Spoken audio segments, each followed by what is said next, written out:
हुजूर दगा हुआ है, ये शिवा नहीं है, शिवा का कोई हम शकल है। तळपायाची आग मस्तकाला जावी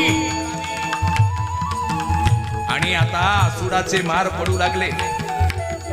कुणीतरी यावं भाला टोचवावा, रथकाची चिळकांडी उडावी, कुणी यावं तलवारीचं पात छातीवरती गरा गरा बहुरा फिरवल्यासारखं फिरावं, रक्ताचा पाठ व्हावा। आणि वारंवार विचारल्या जातंय, बोल कोण है तू? शिवाजीनं म्हणावं, मैं शिवाई हूं।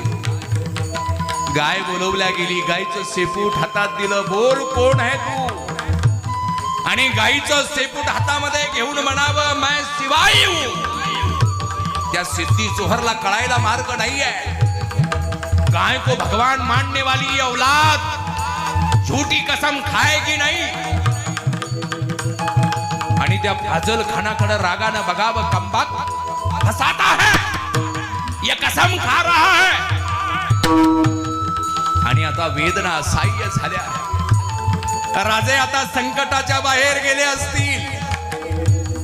वेदना असह्य झाल्या आणि यानं म्हणावं, अरे मैं शिवाई हूं, लेकिन हजामत करने वाला शिवा हूं। अरे शिवाजी वादळ आहे वादळ, जिथं यायचं तिथं येतो, जिथं जायचं तिथं जातो। तुझ्या सारख्याच्या हाती लागायला तो काय पाला पाचोळा आहे का? असं म्हणतो ना म्हणतो तोच पाठीमागून एक भाला आला आणि शिवाजी काशीदांच्या हरपार गेला। ठिबकणाऱ्या रक्ताकडे पाहून शिवाजी काशीदानं म्हणावं, राजे शेवटचा मुजरा घ्यावा राजे।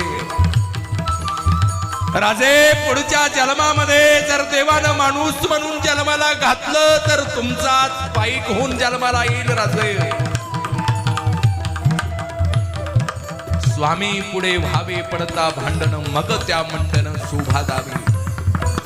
जा त्या सिंहगडाला विचारा, बाबा रे तुझ्या कोंढाण्याचा सिंहगड झाला कसा?